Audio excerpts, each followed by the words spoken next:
يحب المتطهرين وقال وتوبوا إلى الله جميعا أيها المؤمنون لعلكم تفلحون صدق الله العظيم وبلغنا رسوله النبي الكريم ونحن على ذلك لمن الشاهدين والشاكرين آمین الحمد للہ رب العالمین۔ یا خدا جسم میں جب تک کہ میرے جان رہے، تجھ پہ صدقے تیرے محبوب پہ قربان رہے، کچھ رہے یا نہ رہے پر یہ دعا ہے کہ امیر آخری وقت سلامت میرا ایمان رہے، آخری وقت سلامت میرا ایمان رہے۔ گفتگو کے آغاز میں سال 2017 میں امریکہ کے ایک سائنسدان لی سلور کی ایک تحقیق سامنے آئی تھی، جن کی کتاب منظر عام پر آئی، جو کچھ اس طرح تھی کہ ہیومن آر ناٹ فرام ارتھ، انسان اس زمین کی مخلوق نہیں ہے۔ وہ سائنسداں، آپ جانتے ہیں کہ سائنس والے لوگ باضابطہ سائنسداں ہونے کے ناطے کسی مذہب کے قائل نہیں ہوتے، وہ صرف اپنی تحقیق اور اپنے تجربے کی اور مشاہدات کی بنا پر کوئی فیصلہ کرتے ہیں۔ تو سائنسدان نے فیصلہ کیا، بارہا ہم نے اپنے خطبوں میں یہاں یہ بات بتلائی کہ لی سلور نے انسان اس زمین کی مخلوق نہیں، ڈارون کی جو قدیم تھیوری تھی بندر سے انسان بنا، اس نے اس تھیوری کی دھجیاں اڑا کر رکھ دی اور کہا کہ انسان پہلی بات تو زمین کی مخلوق ہے نہیں۔ اب اس پر جو دلیلیں اس نے پیش کی، اس سے پہلے کہا کہ یہ پہلے جہاں رہتا تھا وہ بڑی آرام اور پرسکون جگہ تھی، وہاں نہ سردی تھی نہ زیادہ گرمی تھی، ہمیشہ بہار کا موسم رہتا تھا، اور یہ بڑے آرام دہ مقام سے آیا ہے، اور پتہ لگتا ہے کہ جس نے اس کو بھیجا وہ کئی سیاروں کا مالک ہے اور کئی مخلوقات کا پیدا کرنے والا ہے۔ اس نے اس انسان کو سزا کے طور پر یہاں بھیجا، ایک ایسے سیارے پر جہاں خشکی کم اور چاروں طرف سے پانی زیادہ ہے، تو یہ کچھ دن یہاں سزا کاٹ کر جانے والا معلوم ہوتا ہے۔ اب اس پر جو اس نے دلیلیں پیش کی، بتایا کہ اس زمین پر جتنی مخلوق رہتی ہے اس میں کوئی مرض دائمی نہیں رہتا سوائے انسان کے۔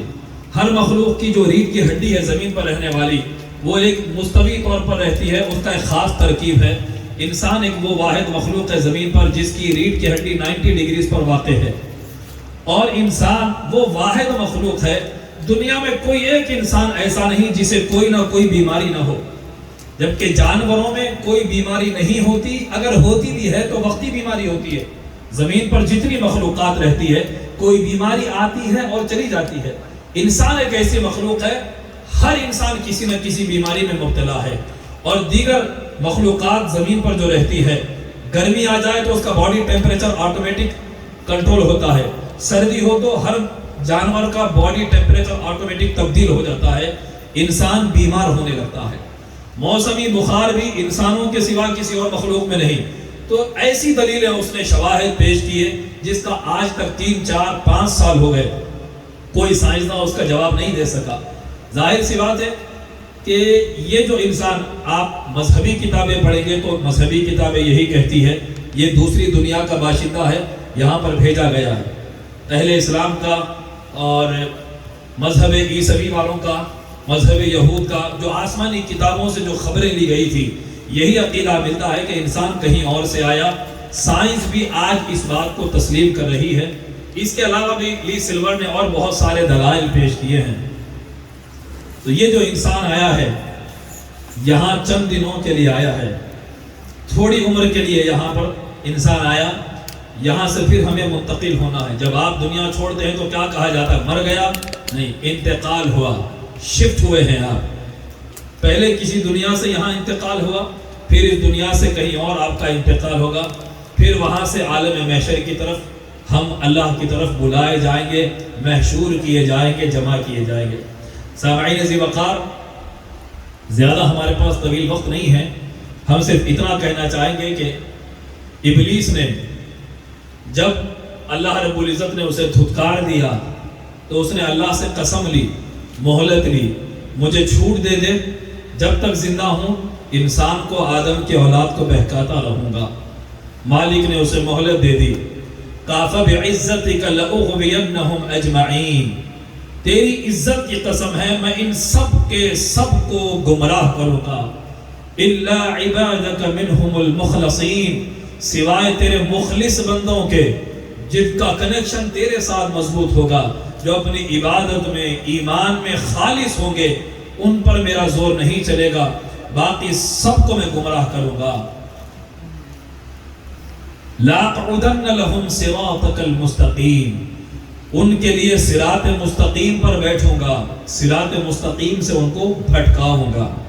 تو یہ جو صراط مستقیم ہے یہ سیف راہ نہیں ہے، یہاں آ جانا اللہ کا فضل ہے، اس کے بعد اس پر ثابت قدم رہنا بھی اللہ کا فضل ہے۔ ابلیس نہیں چاہتا کہ آپ صراط مستقیم پر استقامت سے رہیں، ابلیس آپ کو کہیں نہ کہیں بہکانا چاہتا ہے، ہر لمحہ کوشش میں رہتا ہے، کبھی علم کے زام میں مبتلا کرتا ہے، کبھی تقوی کے زام میں مبتلا کرتا ہے، کبھی قاریوں کو حسن قرات کے زام میں مبتلا کرتا ہے۔ میرے شیخ میرے پیر و مرشد فرمایا کرتے تھے کہ آدمی علم والے کو تقوی والے کو شراب خانہ لے کر نہیں جاتا، شیطان آدمی کو علم والے کو علم کے جھانسے میں مبتلا کر دیتا ہے۔ ارے وہ مولانا جو تقریر کرے وہ تم سے سن کے کرے میاں، تمہاری تحقیق اچھی ہے، ارے آپ جو قرات پڑھتے ہیں ماشاءاللہ، وہ مسجد والے جو امام صاحب ذرا غلطیاں، اس طرح سے وہ وسوسوں میں ڈالتا ہے، علم والوں کو تقوی والوں کو تقوی کے سامنے مبتلا کر دیتا ہے۔ شرابی اور زانی تو گنہگار دکھتے ہی ہیں، لیکن تقوی والے بھی کہاں بچتے ہیں صاحب، تقوی والے بھی نہیں بچتے۔ امام غزالی رحمۃ اللہ علیہ مکاشفۃ القلوب میں لکھتے ہیں کہ ایک اللہ والا شخص بنی اسرائیل میں بڑا عبادت گزار تھا، اتنی عبادت کرتا تھا کہ اللہ نے اس کی عبادت کو قبول کیا اور ایک ابر کا ٹکڑا اس کے سر پر بھیج دیا، زمین پر وہ جہاں بھی چلتا ابر کا ٹکڑا اس کے ساتھ ساتھ جاتا تھا، لوگ دیکھ کر کہتے کہ دیکھو اللہ والا جا رہا ہے، اللہ والا جا رہا ہے۔ ایک دن ایک شرابی کا وہاں سے گزر ہوا، آزمائش دیکھیں، اللہ سب کو آزماتے ہیں، اللہ سب کو آزماتے ہیں، اس نے نبیوں کو آزمایا ہے، متقیوں کو آزمایا ہے، شہیدوں کو آزمایا ہے۔ سامعین، وہ اللہ والے کے پاس جا کر شرابی بیٹھ گیا۔ کبھی کبھی آتے ہیں لوگ، مسجد میں بھی آ جاتے ہیں، ہر طرح کے ہر مزاج کے لوگ، وہ جا کر ان کے قریب بیٹھ گیا، ان کو بو آ رہی تھی، کراہت ہو رہی تھی، جو بھی ہے، وہ عبادت گزار شخص نے کہا کہ میاں اٹھو یہاں سے جاؤ، یہاں کیوں بیٹھے، اٹھو نکلو یہاں سے۔ حقارت بھری نظر سے اسے دیکھا، اٹھا کر بھیج دیا۔ وہ آسمان کی طرف دیکھ کر کہا کہیں بھی نہیں بٹھاتے ہیں لوگ، ہم برے ہیں، اچھوں کے پاس گئے تو اچھے بھی ہمیں نہیں بٹھاتے، بس وہ نکل گیا۔ اللہ رب العزت کو اس قدر ناگوار گزرا، ایک لمحے کے اندر وہ عبادت گزار کے سر پر جو ابر کا ٹکڑا تھا وہ اس کے سر پر اللہ نے کر دیا۔ اللہ اکبر، اللہ اکبر۔ وہ مالک ہے، وہ قادر مطلق ہے، اس کی بارگاہ میں اعمال نہیں فضل کا معاملہ ہوتا ہے۔ رسول پاک نے فرمایا اگر اللہ انصاف کرے تو کسی کی بخشش نہیں ہوگی، عمل سے کسی کی بخشش نہیں ہوگی۔ صحابہ نے پوچھا یا رسول اللہ کیا آپ کی بھی عمل سے بخشش نہیں ہوگی؟ میرے آقا نے فرمایا ہاں میری بھی بخشش عمل سے نہیں ہوگی۔ پھر پوچھا یا رسول اللہ کیسے بخشش ہوگی؟ میرے آقا فرماتے ہیں اللہ کے فضل سے بخشش ہوگی، اللہ کے فضل سے بخشش ہوگی۔ اسی لیے اللہ کا فضل مانگا جاتا ہے، اللہ کا کرم۔ اگر وہ انصاف کرنے پہ آئے، عدل کرنے پہ آئے، لٹ جائیں گے، برباد ہو جائیں گے۔ عدل ہوا تو لٹ گئے، فضل ہوا تو چھٹ گئے۔ اس کا فضل ہوگا تو چھٹیں گے، اگر عدل ہوگا، وہ تولنے پر آ جائے، وہ جانچنے پر آ جائے تو پھر ہمیں کوئی بچا نہیں سکتا۔ کہا جاتا ہے کہ بایزید بستامی رحمۃ اللہ علیہ بہت بڑے اللہ والے گزرے ہیں، جب ان کا انتقال ہوا قبر میں گئے، پوچھا اللہ نے بتاؤ کیا لے کر آئے ہو، کیا لے کر آئے ہو؟ انہوں نے کہا مولا تیری توحید لے کر آیا ہوں، توحید لے کر آیا ہوں، تیرے سوا کسی کو کارساز نہیں سمجھا، بس جو مانا تجھی کو مانا ہے۔ اللہ پاک نے کہلوایا بایزید سے پوچھو، ایک مرتبہ ان کو ڈیریا ہو گیا تھا، صبح کو اٹھ کر بایزید نے کہا تھا کہ رات کو گرم غذا کھا لی جس کی وجہ سے مجھے موشنز آئے تھے، پوچھو اس سے اب توحید کہاں باقی رہی؟ تو نے غذا کو مسبب مان لیا، غذا سے کچھ ہوا ہے، تو نے مسبب حقیقی، فاعل حقیقی، تو نے غذا کو مان لیا، اب توحید کہاں باقی رہی؟ حضرت بایزید اللہ والی شخصیت، بڑے عبادت گزار، دامن پسار کے کہتے ہیں مولا کچھ نہیں لایا، تیرے فضل کی بھیک مانگنے آیا ہوں، بس تیرے فضل کی بھیک مانگنے آیا ہوں۔ اللہ سامعین ذی وقار، میرے آقا فرماتے ہیں ہر اولاد آدم خطا کار ہے، کل بنی آدم خطاء، ہر آدمی خطا کار ہے۔ اے اپنے آپ کو پارسا سمجھنے والوں، سنو، تم خطا کار ہو، میں خطا کار ہوں، ہر اولاد آدم خطا کار ہے۔ وَخَيْرُ الْخَطَّائِينَ التَّوَّابُونَ، بہترین خطا کار توبہ کرنے والے ہیں۔ خطا ہو تو توبہ کر لیا، کسی کو برا مت کہیں صاحب، صوفیاء کے تعلیمات ہیں، یہی بزرگوں نے سکھایا، رسول پاک کی سنتوں سے نچوڑ لے کر صوفیاء نے، اللہ والوں نے ہمیں سکھایا، بابا کسی کو برا نہیں بولنا، سب سے برے ہم، اپنی ذات سب سے بری ہے، کوئی نشے کی حالت میں ہے برا مت بولو، کوئی زنا کرتا ہے برا مت بولو، اصلاح کر سکتے ہو کرو، اس کا جواب وہ دے گا، آپ کا جواب آپ دیں گے، آپ کی قبر میں وہ آنے والا نہیں ہے۔ گناہگار سبھی ہیں، ہم بھی گناہگار ہیں، آپ بھی گناہگار ہیں۔ حضرت کامل شتاری رحمت اللہ علیہ نے اپنے کلام میں کہا کہ گناہگاروں پہ ہنسنے والوں نہ یوں کسی کی ہنسی اڑاؤ، گناہگاروں پہ ہنسنے والوں نہ یوں کسی کی ہنسی اڑاؤ، نہ جانے حصے میں کس کے آئے خدا کی رحمت کا شامیانہ، نہ جانے حصے میں کس کے آئے خدا کی رحمت کا شامیانہ۔ سامعین عزیز وقار، آج کی شب رب العالمین صدائیں دے رہے ہیں، توبہ کی طرف دعوت دی جا رہی ہے۔ توبوا الی اللہ جمیعا ایھا المؤمنون لعلکم تفلحون۔ آیت کے ترجمے سے پہلے وہ حدیث پاک سناؤں، میرے آقا ارشاد فرماتے ہیں اگر تم لوگ گناہ نہیں کرو گے تو اللہ تعالیٰ تم سب کو ختم کر دے گا، پھر ایک ایسی قوم لائے گا جو گناہ کرے گی اور پھر وہ توبہ کریں گے، گڑ گڑائیں گے، اسے پکاریں گے، وہ ان کو بخشتا جائے گا۔ بے گناہ قوم اللہ چاہتا ہی نہیں۔ اللہ ایسے اگر ممکن ہوتا کہ تم گناہ نہیں کرتے، اللہ کا منشا یہ ہے کہ وہ تم کو ختم کر دیتا، ایک ایسی قوم لاتا جو گناہ کرتی، توبہ کرتی، مالک بخشتا۔ کیوں کہ اللہ رب العزت کو عبادت گزاروں کے سجدوں سے زیادہ گناہگاروں کے آنسو پسند ہیں جو ندامت سے نکلتے ہیں۔ عاجزی ہوتی ہے، عبادت کر لیا تو تھوڑا سجدے کا خیال تو ہوتا ہے، شکر ہے کر لیا، کچھ خوشی ہوتی ہے، مگر جو گناہگار ہوتا ہے وہ روتا ہے اپنے اگر احساس ندامت پیدا ہو، ضمیر جب زندہ ہوتا ہے وہ پکارتا ہے، اس کے کرم کو دیکھتا ہے، اگر تو بخش دے تو میں پھر کسی کو منہ دہت دکھانے کے قابل، تو نہ بخشے تو پھر میں کہاں جاؤں گا۔ تو اللہ تعالیٰ کو حدیث شریف میں آیا ہے، میرے آقا نے فرمایا اللہ کو گناہگار کی توبہ سے کتنی محبت ہے، کتنا پسند فرماتے ہیں اللہ۔ حضور فرماتے ہیں کہ ایک شخص اپنی سواری میں ساز و سامان کے لے کر صحرا میں ہلاکت خیز زمین میں گیا، بس ڈیزرٹ ہے، ریگستان ہی ریگستان ہے، بطور مثال چلتا چلتا گیا، تھک گیا، سونے کے لیے لیٹا، آنکھ کھلی تو دیکھا کہ سواری غائب ہے، کھانے پینے کا سامان غائب ہے، وہ بس دیوانہ وار دوڑ رہا ہے، سواری کو ڈھونڈا ڈھونڈا، تھک گیا، جان لبوں پر آ گئی، موت کے انتظار میں ہاتھ کا تکیہ بنا کر لیٹ گیا، اب موت آنے والی ہے، آنکھ کھلی، کچھ دیر بعد تو دیکھا کہ سواری سامان کے ساتھ سامنے کھڑی ہوئی ہے۔ اس شخص کو کتنی خوشی ہوئی، حضور فرماتے ہیں کہ اللہ تعالیٰ کو اس سے بھی زیادہ خوشی اس وقت ہوتی ہے جب کوئی گنہگار بندہ آنسو گرا کر اس سے معافی کی بھیک مانگتا ہے، اللہ کو اس سے زیادہ خوشی اس وقت ہوتی ہے۔ اور حضور نے یہ بھی فرمایا نوجوان توبہ کرنے والے سے زیادہ اللہ کو کوئی پسند نہیں۔ حاجی پسند ہے، مجاہد پسند ہے، سجدے کرنے والے بھی پسند ہے، خیرات کرنے والے بھی پسند ہے، سب پسند ہے، مگر ان سب سے بڑھ کر اللہ کو اپنے راستے پر جانے والا، گناہوں میں مبتلا، عیاشی کرنے والا، سرور والی محفلوں میں ہنستے کھیلتے رہنے والا، وہاں انجوائے کرنے والا، انٹرٹینمنٹ کی دنیا میں رہنے والا، جب سب بتوں کو توڑ کر اپنے خواہشات کے خداؤں کو لات مار کے ایک خدا کی طرف پلٹ کر آتا ہے، اس احساس کے ساتھ، اس ندامت کے ساتھ، یہ دنیا چھوٹی ہے، یہ لذت محدود ہے، کچھ دنوں کی ہے، یہاں جو لذت ہے وہ ہمیشہ ہمیشہ رہنے والی ہے، یہاں کا سرور ہمیشہ رہنے والا ہے، اسی نے مجھے پیدا کیا، یہی مجھے مارے گا، اسی کی طرف مجھے لوٹ کر جانا ہے۔ جب بندہ توبہ کرتا ہے اللہ پاک فرشتوں سے فرماتے ہیں اے فرشتوں دیکھو دیکھو، فرشتے نامہ اعمال جو لکھتے رہتے تھے، گناہ کیا گناہ کیا گناہ کیا، روز لکھتے رہتے تھے،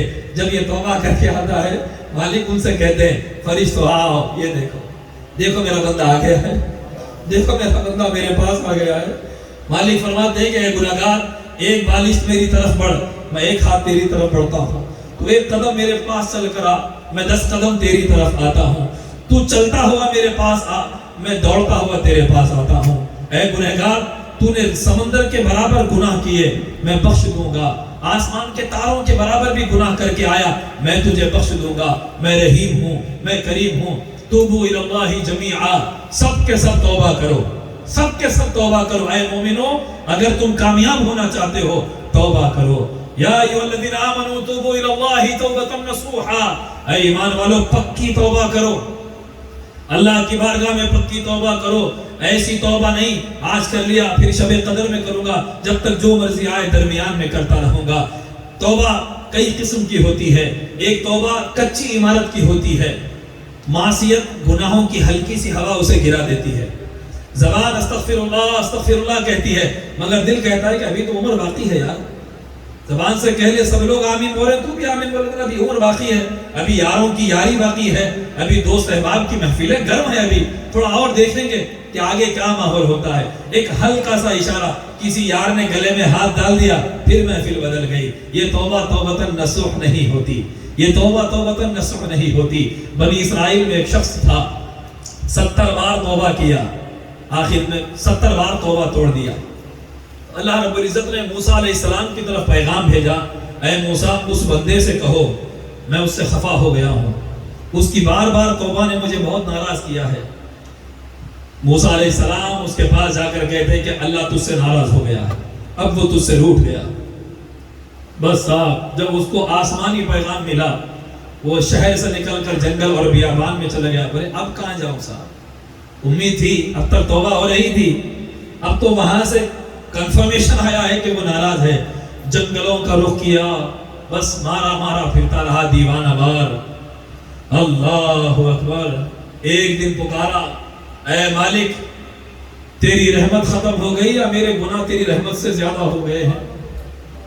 کیا تیرا عفو و کرم ختم ہو گیا؟ اگر تو نے کرم فرمانا چھوڑ دیا تیرے بندے کہاں جائیں گے؟ مولا اگر تو نے مجھے عذاب دینا ٹھان ہی لیا ہے تو سن لے، تیرے جتنے گنہگار بندے ہیں سارے بندوں کا عذاب مجھ کو دے دے۔ اگر میں دوزخ میں ہی جانے والا ہوں، سارے گنہگاروں کا عذاب مجھ کو دے دے۔ اللہ پاک نے موسیٰ علیہ السلام کو فرمایا جاؤ، اس نے میرے کرم کو پہچان لیا، اس نے میری رحمت کو پہچان لیا ہے۔ اب اگر تو نے ساتوں آسمان کے تاروں کے برابر بھی اس نے اگر گناہ کیے ہیں، میں اسے بخش دوں گا، جاؤ، اس نے میرے کرم کو پہچان لیا۔ کرم والے مولا، کریم مولا کے کرم کو پکارنے کی رات آئی ہے سامعین۔ آج توبہ کے ندامت کے آنسو بہانے کی رات ہے۔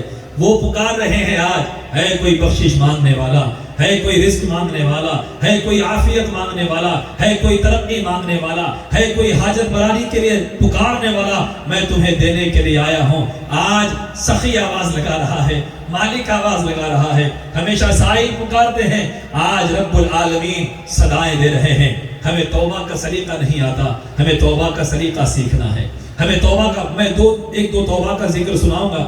حاضرین محترم، ایک تھے حضرت کعب بن مالک، حضور کے زمانے میں ان کی توبہ بڑی مشہور ہے، قرآن میں ان کی توبہ کی بشارت آئی ہے۔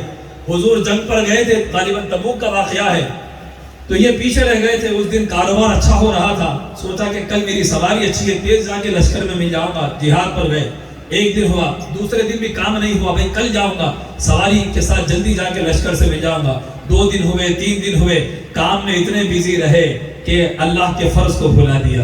ہم بھی یہی کرتے ہیں، بھائی کاروبار اچھا چل رہا ہے، غلہ چھوڑ کے کہاں جاؤں صاحب، ابھی اتنا کام ہے، 4 رکعت پڑھنے کا ٹائم نہیں ہے۔ کہ دنیا ہے وہ فراوانی کر رہا ہے، آزما رہا ہے، یہ ترقی دے کر بھی آزماتا ہے، کبھی فقیری میں آزماتا ہے، کبھی ترقی دے کر آزماتا ہے۔ ہم سوچتے ہیں کہ نہیں کل کمپلیٹ کروں گا، پرسوں کمپلیٹ کروں گا، 4 دن ہو گئے، 5 دن ہو گئے، انہوں نے امید چھوڑ دی کہ اب تو میں جا کر لشکر جہاد میں شامل نہیں ہو سکتا۔ اب کہتے ہیں مدینے کی گلیوں میں جب میں پھرتا تو یا تو وہ لوگ جو منافق کہلاتے تھے وہ نظر آتے، یا تو پھر لنگڑے لولے لوگ جو جہاد میں نہیں جا سکتے وہ نظر آتے۔ مجھے بڑی تکلیف اور شرمندگی ہوئی، اللہ کے رسول کو کیا جواب دوں گا جب واپس آئیں گے۔ کعب بن مالک، مرارہ بن ربیع، ہلال بن امیہ، 3 صحابہ شریک نہیں ہو سکے، سستی کی وجہ سے، کسی اور وجہ سے۔ آقا جب آئے مسجد میں بیٹھے سب سے پوچھنے لگے تم کیوں نہیں آئے، تم کیوں نہیں آئے۔ منافقین جھوٹ بولتے جاتے بچ کر جاتے، اللہ کا رسول سب جانتے ہیں، منافق جھوٹ بولتے نکلتے جاتے، اللہ رسول کو سب پتا ہے۔ کعب سے لوگوں نے کہا سچ مت بولو ورنہ عتاب ہو جائے گا، سزا ملے گی۔ کعب سوچے سچ بولو یا جھوٹ بول کر بچ جاؤں؟ انہوں نے کہا خدا کی قسم رسول اللہ سے جھوٹ بولو، سرکار سے جھوٹ بولو تو پھر کس سے سچ کہوں گا میں؟ حضور کے پاس گئے، پوچھا کیوں نہیں آئے تھے کعب؟ کہا یا رسول اللہ سستی کی وجہ سے نہیں آیا، سوچا تھا کہ لشکر اسلام سے مل لوں گا، بس اس وجہ سے نہیں آ سکا۔ حضور نے فرمایا کہ اب یہ فیصلہ اللہ کرے گا۔ اعلان ہو گیا کہ کعب سے کوئی بات چیت نہ کرے، کوئی ان سے کلام نہیں کرے گا۔ اب دیکھیں صاحب توبہ ندامت کسے کہتے ہیں، ہماری توبہ کیا ہے۔ کعب بن مالک اٹھے وہاں سے چلے گئے، اب کوئی ان کا دوست نہیں رہا، کوئی ان کا دوست نہیں، ہر کوئی ان سے دور، جہاں جا رہے ہیں چہرے پھیر رہے ہیں لوگ، کوئی یاری باقی نہیں رہی۔ مسجد میں آ رہے ہیں اجنبی، بازار میں گئے اجنبی، یا اللہ کیا حال ہو گیا، اپنے ہی شہر میں اجنبی، اپنی ہی گلیوں میں ایک نیا ماحول سا پیدا ہو گیا۔ بس مسجد کو آتے ہیں، نماز پڑھتے ہیں، جہاں جا رہے ہیں لوگ چہرے پھیر رہے ہیں۔ راوی بیان کرتے روایتوں میں یہ تک آیا کہ جو جانور جس پر وہ سوار ہوتے تھے گھر آتے تو ان کو دیکھ کر دوڑ کر آتا تھا، جب سے اللہ اور اس کے رسول نے لوگوں کو منع کر دیا ان کو دیکھ کر جانور بھی منہ پھیر رہے تھے۔ حتیٰ کہ ان کے چچیرے بھائی کے پاس گئے جو ان کا بڑا گہرا دوست تھا، اس کے باغ میں گئے، جا کر کہا السلام علیکم، کوئی جواب نہیں دیا، پھر کہا السلام علیکم، جواب نہیں، تیسری بار سلام کیا، کہا میں اللہ اور اس کے رسول سے محبت کرتا ہوں، میرے سلام کا جواب نہیں۔ تو انہوں نے کہا اللہ اور رسول بہتر جانتے ہیں، جواب دینا کہ نہیں دینا مجھے نہیں پتا، اللہ رسول بہتر جانتے ہیں۔ 40 دن ہوئے، 40 دن کے بعد آرڈر آیا کعب کی بیوی سے کہو کہ اس سے پردہ کر لے۔ ایک صحابی نے جا کر کہا کعب تمہاری بیوی سے کہہ دو اب تمہاری بیوی بھی تم سے پردہ کرنا ہے۔ اب کوئی نہیں صاحب، تو حضور انہوں نے کہا کہ اللہ کے رسول سے پوچھیں نکاح میں رکھوں یا طلاق دے دوں؟ ایمان دیکھیں ان کا، وہ صحابہ ہیں، نکاح میں رکھنے کا حکم ہے، اگر چھوڑنا ہے تو چھوڑ دیں گے، لختے جگر ہے، جانے جان ہے، جو ہے، اگر وہاں سے فیصلہ ہے چھوڑ دوں گا۔ فرمایا کہ نہیں طلاق کا حکم نہیں، بس صرف پردہ کرو۔ اب بیوی بھی پردہ کرنے لگی۔ ہائے وہ دل نشین منظر جو کعب بیان کرتے ہیں، والضحیٰ کے چہرے کو دیکھ کر آنکھوں کی پیاس بجھانے والے وہ شفیع المذنبین چہرہ موڑ رہے ہیں، مگر جب مسجد میں آتے رحمت للعالمین کی رحمت بھی جوش میں آتی۔ کعب جب حضور کو دیکھتے حضور چہرے انور پھیر لیتے، اور جب کعب نماز کے لیے ہاتھ باندھتے تو حضور ان کی طرف دیکھتے تھے، کس حال میں ہے میرا غلام؟ آقا ان کے چہرے کو دیکھتے، پھر جب وہ ان کو پلٹ کر دیکھتے آقا اپنا چہرہ انور پھیر لیتے کہ اللہ کا فیصلہ کیا ہونے والا ہے پتہ نہیں۔ 50 دن گزر گئے اسی حال میں، اللہ کی طرف سے بشارت آئی کہ اللہ نے ان کی توبہ کو قبول کر لیا، اللہ نے کعب کی توبہ کو قبول کیا۔ وہ دور پہاڑ پر کھڑے تھے، ایک صحابی دوڑتے ہوئے گئے، کہا کعب مبارک ہو، آسمان سے آیتیں آئی ہے، اللہ نے تمہیں معاف کر دیا۔ سب نے خوشخبریاں دی، صحابہ نے خوشخبری دی، گھر والوں نے، اللہ کے رسول صلی اللہ علیہ وسلم نے سینے سے لگایا، ان کو خوشخبری دی۔ یہ ہوتی ہے توبہ کی قبولیت، توبہ کی قبولیت۔ ابن عباس رضی اللہ تعالیٰ فرماتے ہیں کہ قیامت کے دن کچھ بندے وہ آئیں گے جو اپنے آپ کو توبہ کیا ہوا سمجھیں گے، لیکن وہ توبہ کرنے والوں میں نہیں ہوں گے، انہوں نے توبہ کا مذاق بنایا ہوگا، اپنے توبہ کے ارادے کو مضبوط نہیں کیا ہوگا، صرف وہ رسمی توبہ کرنے والے ہوں گے، قیامت میں تائبین میں ان کا شمار نہیں ہوگا۔ ایک تھی غامدیہ صحابیہ، زنا ہو گیا، پیٹ میں بچہ پل رہا ہے، رسول اللہ کی بارگاہ میں آئیں، کہا یا رسول اللہ مجھے پاک کر دیجئے، میں حاملہ ہو گئی ہوں زنا سے۔ حضور نے ان کی فیملی سے کہا جاؤ اس کا نگہداشت کرو، جب بچہ پیدا ہو جائے تب آنا۔ بچہ پیدا ہوا، تبھی بھی آئی، وہی رٹ لگا رہی، مجھے پاک کر دیجئے، مجھے پاک کر دیجئے۔ ایمان والو، گناہ تنہائی میں ہوا تھا، کوئی گواہ بھی نہیں تھا۔ وہ کون سی چیز تھی جو ضمیر جھنجھوڑ کر رسول اللہ کی بارگاہ میں لے کر آئی؟ وہ ایمان تھا، وہ فکر آخرت تھی، وہ اللہ کا خوف تھا جو حضور کی بارگاہ میں انہیں لے کر آیا۔ بچہ ہونے کے بعد آئے، حضور نے ان کے کپڑوں کو کسنے کا حکم دیا، پتھر مارنے کا حکم دیا، رجم کیا گیا، پتھر مار مار کے ان کو ہلاک کر دیا گیا۔ کسی نے لعنت بھیجی، حضور نے فرمایا خبردار اگر اس کی توبہ 70 گنہگاروں میں تقسیم کرو تو سب بخشے جائیں گے۔ ایک اور صحابی معاذ بن مالک، وہ بھی گناہ کر کے آئے تھے، پوچھا مجھے سزا، یا رسول اللہ مجھے سزا دیجئے، حضور نے آنکھیں پھیر لی، پھر پوچھا یا رسول اللہ مجھے سزا دیجئے، آنکھیں پھیر لی، 3 بار کہا۔ حضور نے گھر والوں سے پوچھا ان کا دماغ ٹھیک ہے کہ نہیں؟ کہا یا رسول اللہ بالکل نارمل ہے۔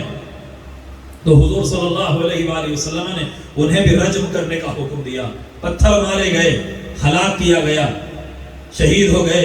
حضرت عمر نے لعنت بھیجی تو حضور نے فرمایا کہ نہیں، اگر یہ ماعز بن مالک کی توبہ کو پوری امت میں تقسیم کرو گے تو سب کے سب کی بخشش ہو جائے گی۔ زندہ ضمیر لوگ جن کا ضمیر بیدار ہوتا ہے وہ اپنے آپ کو کبھی معاف نہیں کرتے، وہ توبہ بھی کر لیتے ہیں۔ امام ابو حنیفہ رحمۃ اللہ تعالی علیہ فرماتے ہیں کہ اگر میری بخشش بھی ہو گئی، میں وہ گنہگار ہوں، اگر اللہ نے مجھے بخش دیا تب بھی مجھ پر افسوس ہے کہ میں نے اس کی نافرمانی تو کی ہے، میں نے اس کی نافرمانی تو کی ہے، مجھ پر بڑا افسوس ہے۔ اللہ اکبر۔ سامعین ذی وقار، اسی لیے حضور فرماتے ہیں اللہ سے معافی مانگتے رہو، استغفار کرتے رہو۔ دن میں میں خود ایک دن میں 70 مرتبہ اللہ سے استغفار کرتا ہوں، معافی مانگتا ہوں۔ تو جو بندے استغفار کرتے ہیں ان کے لیے برکتوں کے دروازے کھل جاتے ہیں، ہر تنگی میں فراخی پیدا ہو جاتی ہے۔ جو استغفر اللہ استغفر اللہ استغفر اللہ کا ورد کرتے ہیں، استغفر اللہ العظیم الذی، جن الفاظ میں بھی استغفار کرنے والے بندے، اللہ پاک استغفار کرنے والوں کو بے پناہ برکتیں عطا فرماتا ہے۔